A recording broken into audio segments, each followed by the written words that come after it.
ligado no nosso canal do YouTube. Hoje temos mais um vídeo super interessante, muito atual, muito legal, dicas importantes para você em tempos de pandemia. Hoje o nosso tema é falando direito, conversando direito. Gente, eu vou falar uma coisa para vocês, eu sou vidrado, eu sou apaixonado pelo direito, amo o direito. Até porque um dos tributos de Deus é a sua justiça. Um dos tributos de Jesus é ser advogado. João diz, filhinhos, não pequeis. Mas se você cometer um deslize, se acontecer qualquer coisa, você tem um advogado. Ele está advogando a nossa causa. Então, eu sou realmente apaixonado pelo direito. Amo o direito porque o direito me norteia, o direito me traz condução, me traz direção. E hoje eu estou com um grande amigo, um parceiraço, um irmãozão, já há muito tempo atrás nós nos conhecemos, e ele vai se apresentar para vocês e nós vamos dar dicas rápidas aqui para vocês nesse tempo de pandemia. Doutor Gleison Silva, seja bem-vindo ao nosso canal. Fecha a mão. Aí. Tá vendo? O lance de não enxergar é isso aí, mais uma dessa é dar no meu olho, hein? Brincadeiras à parte. Tudo bem, cara? Tudo ótimo, obrigado. Meu nome é Gleison Silva, advogado atuante no direito civil e tributário. Estou aqui a convite do Oziel. Fico muito feliz por essa oportunidade e espero contribuir e enriquecer esse canal com os nossos debates. Legal, serão dicas rápidas para um tempo de pandemia, um tempo muito difícil, com perguntas atuais que as pessoas fazem para si mesmas, né? Sim. Mas é assim, nós vamos dar dicas para você que serão muito interessantes. Tempo de pandemia. Muita gente está sendo mandada embora. O que fazer se eu não recebo o meu seguro do desemprego? Cara, tem muita gente com este problema. E o cara fala, eu trabalhei e agora eu não consigo receber. E com esse negócio de vai aumentando o tempo, vai aumentando a quarentena, a caixa não recebe ninguém. Tem saída para isso? Tem jeito? Na realidade, você precisa verificar quais são os requisitos para você receber o seguro-desemprego. É necessário que você entre no portal do governo e veja se esses requisitos estão sendo preenchidos. Se eles estiverem de acordo, é necessário que você entre com um canal online do governo para poder verificar por que você teve o pedido indeferido ou ele ainda está em análise. Hoje é tudo feito de forma online, tudo de forma eletrônica. Então você precisa preencher um formulário de requerimento do seguro-desemprego e nesse formulário você precisa colocar todas as suas informações de acordo com o que você tem já registrado no sistema. Se te faltar algo, pode ser que isso venha a bloquear o seu pedido. Quer dar algum exemplo do que pode faltar ou do que tem que ter, de algumas coisas que ele precisa preencher lá? Na realidade, assim, você tem o prazo para requerer o benefício, que é de 7 a 120 dias após a demissão. Além disso, a primeira solicitação ela precisa ser feita dentro de um requisito. Você tem que ter trabalhado pelo menos 12 meses nos últimos 18. E na segunda solicitação, se é uma segunda solicitação de seguro-desemprego, você precisa ter trabalhado no mínimo, ou pelo menos 9 meses, nos últimos 12 meses. Se você está dentro desse requisito, aí você precisa verificar se você preencheu algum dado errado, um CPF, um RG, algo que venha dar bloqueio no sistema. Mas esses requisitos todos preenchidos, o sistema não vai negar para a pessoa aquele direito que ele tem? Pode ser que o sistema ele venha a bloquear sim. Aí seria necessário você esperar a resposta da Caixa. Só que nessa situação de pandemia, tem a questão de que hoje nós não podemos esperar. Talvez você precise judicializar o problema, acionar o judiciário para que ele venha intermediar a situação, entrar com uma liminar, pedir uma urgência para que o ente público ele responda por que ele está bloqueando o seu pedido. Legal. Outra questão que se faz muito, Gleison, é sobre o auxílio emergencial de R$600. Sim. As pessoas estão dizendo a mesma coisa, elas fazem filas quilométricas lá diante da caixa e diz que não recebe. E eu preenchi todos os dados.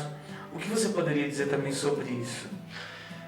Decreto 10.316 de 2020. Bom, para quem não tem essa habilidade com o direito, explica para as pessoas o que é um decreto. O decreto seria uma regulamentação da lei. A lei é editada, e para que ela tenha validade, você precisa regulamentar ela. E o decreto, lógico, é uma legislação mais fácil de ser aprovada, ele vem no sentido de dar os parâmetros para você trabalhar com aquele direito. Por exemplo, a lei 13.982 de 2020 é que fala do auxílio emergencial. E o decreto, ele diz quais os requisitos são prestados para a pessoa no caso de auxílio emergencial. Por exemplo, será concedido o auxílio pelo período de 3 meses ao trabalhador que cumulativamente precisa, os requisitos ser cumulativos para você ter o direito.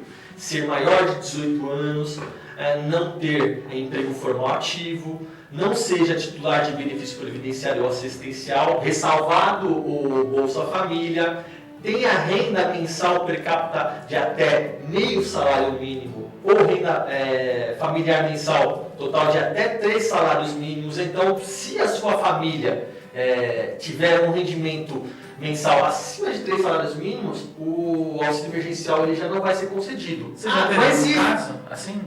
Não tive. Tá. Mas pode ser que a pessoa, ela mesmo assim, tendo um rendimento mensal familiar acima de 3 salários mínimos, ela venha receber. O que pode acontecer? Se o sistema cruzar e vai cruzar a informação, a pessoa que recebeu vai ter que devolver o auxílio, como aconteceu com os militares. Os militares receberam e precisam devolver esse dinheiro.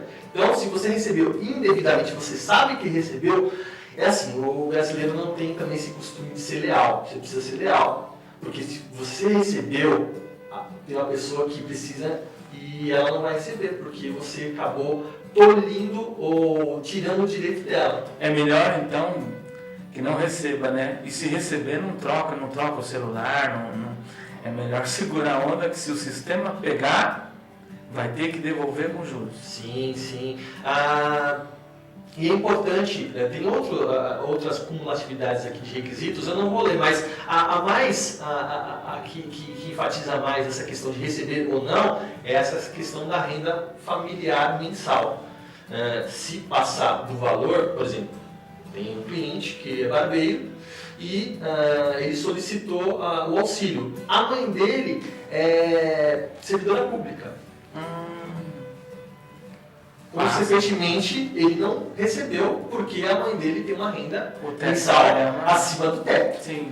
Tá? Então, assim, você precisa ficar esperto, antenado com relação aos requisitos. Por isso que eu falei do decreto, do número do decreto, para você ler e entender como que funciona o pagamento do auxílio. Hoje no YouTube, você tem tutoriais para tudo. E o direito, ele não fica fora dessas questões. Sim. Hoje, tem muitos professores ou advogados que debatem situações e trazem a informação de um modo esmiuçado. Você vai ler a lei é muito rebuscada, tem um palavreado, um linguajar muito pesado. Sim. Você não entendeu? Coloca a palavra-chave no YouTube lá, ou auxílio emergencial, que vai lhe dar pelo menos um canal ou 10 canais que você vai poder tirar essa dúvida. Esse bate-papo nosso está muito bacana, cara. Realmente está muito legal, muito esclarecedor. Um amigo meu pergunta assim, o Beto. Eu comprei uma terra, uma propriedade, não é? Isso é fora do Covid, não tem nada a ver com pandemia. Não tem nada a ver com pandemia. Depois, se necessário for, a gente dá uma retornada aqui na pandemia. Tá bom. E ele diz assim que a pessoa que vendeu estaria autorizada a vender para ele, mas o dono, o proprietário, o cara que tinha a escritura era um terceiro. Ele disse que pagou, disse que tem todos os comprovantes, tudo. O Beto tem todos os comprovantes. Isso, sim. Todos os comprovantes que ele pagou aquela pessoa. Como a pessoa, segundo o proprietário, não repassou o dinheiro, o proprietário não quer passar para ele a escritura. Sim. O que fazer? Se ele tem todos os documentos, se tem as provas, ele consegue ingressar com uma adjudicação compulsória, ação de adjudicação compulsória, que nada mais é do que o juiz ele pegar aquele contrato e mandar registrar no nome do comprador. Ou seja, a matrícula vai ser registrada no nome daquele que comprou. Agora, se ele não tem todos os comprovantes, todos os contratos, tudo que a lei lhe dá de requisito para entrar com ação de adjudicação compulsória, ele pode tentar uso capião, tanto extrajudicial como judicial. Aí vai depender se o comprador, o vendedor, vai querer assinar a planta para entrar com a uso capião extrajudicial, que é no cartório, ou se não tiver essa autorização, vai ter que entrar com o uso capião judicial. E aí tem que ter todos os contratos, tudo direitinho. Recibos de pagamento, exatamente, certificação. Porque pode cair em duas coisas. Primeiro, quem alega, prova, né? E aí tem que tomar muito cuidado, porque de repente se pagou errado ou o mal pagador, o cara que paga errado paga duas vezes, né? E aí tem que tomar muito cuidado com isso também. A gente não sabe se é este o caso. Bom, vamos voltar aqui de novo para a pandemia. Sim, eu gostaria de abordar uma questão muito importante. Tá. A questão da negociação. Cara, como é que está esse negócio de financiamento? Como é que está esse negócio de, por exemplo, eu tenho uma casa e a casa é minha, mas eu aluguei, e o cara alega que não tem condições de pagar porque o contrato dele foi suspenso ou porque ele foi demitido. Como é que a gente faz hoje aí, né? Tudo começa com a satisfação. Você precisa dar satisfação para aquela pessoa que você tem a dívida. Por exemplo, contrato de locação, você é locatário. Você precisa demonstrar que você teve o contrato suspenso, que você teve uma diminuição no valor dos seus rendimentos. Você precisa demonstrar. Se você é empresário, demonstrar através de balanços, de extratos, que você foi afetado pela pandemia, pela quarentena, você não consegue trabalhar, você precisa dar satisfação para o locador. Se você consegue dar satisfação, a negociação ela é mais tranquila. Lógico, você vai ter que registrar tudo que você está conversando através de WhatsApp, através de reuniões com assinatura de pauta. Você precisa registrar toda a conversa para que, se não houver um acordo, ter que entrar com uma ação e pedir para o juiz uma intermediação para que o seu contrato ele venha a sofrer uma postergação de pagamento, ou uma suspensão de pagamento, ou até mesmo um desconto. Então, tudo vai depender de como você vai conduzir aquela questão, aquele problema, aquele litígio. Além do contrato de locação, o financiamento que você consegue nas negociações com o banco, só você precisa ser proativo. Precisa chegar até a pessoa responsável pelo seu contrato e expor o problema. Se você não expor, ela não tem bola de cristal para saber se você está passando a dificuldade ou não. Então você precisa dar essa satisfação. No caso de imposto, você tem o IPTU, você é um empresário, está com o seu empreendimento fechado. As portas estão baixadas. Estão baixadas. Você tem o IPTU para pagar. Como fazer para você ter a postergação desse pagamento? Na realidade, você precisa verificar se tem a legislação relacionada a essa postergação. Tanto é que você pode consultar a legislação municipal através do site leismunicipais.com.br. Lá tem um link onde você coloca o nome da cidade e validar toda a legislação que foi redigida ou foi editada na época antes de pandemia e pós-pandemia. Você sabendo quais são as regras, você pode administrativamente pedir a postergação desse pagamento de IPTU ou de ISS, para Imposto sobre Serviços.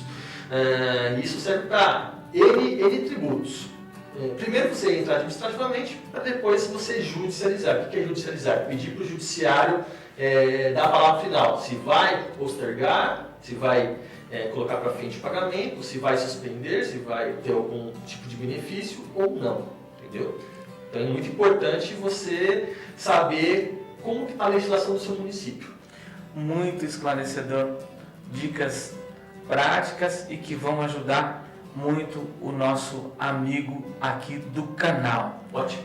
Legal. Tem mais uma pergunta aqui um pouco fora do tema e nós vamos terminar voltando no tema, tá? Tá. Uma pergunta da doutora Cristina, que ela vai falar sobre a sociedade, sobre o administrador. Na realidade, assim, ela pergunta, os sócios que não administradores, eles respondem com seus bens pelas dívidas da empresa?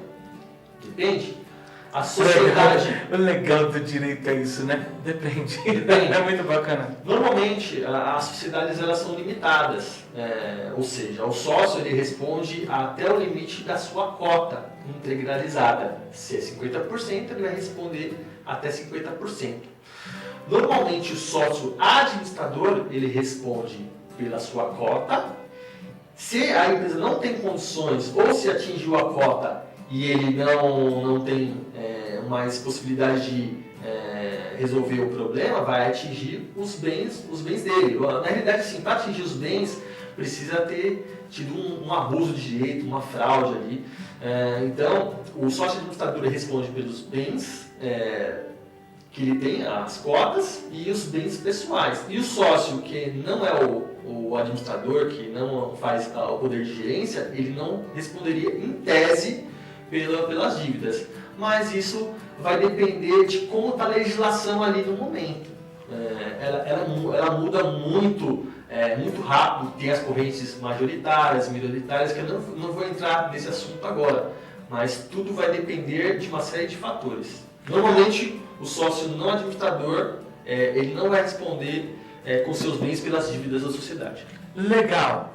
Gleison, para a gente finalizar aqui, se o consumidor, o Oziel, se eu encontro, houve um tempo aí que o gás começou a ficar caro, sim, o arroz começou a ficar caro, o feijão também, se eu encontro preços abusivos, o que eu faço? Eu, um mero consumidor pequenininho.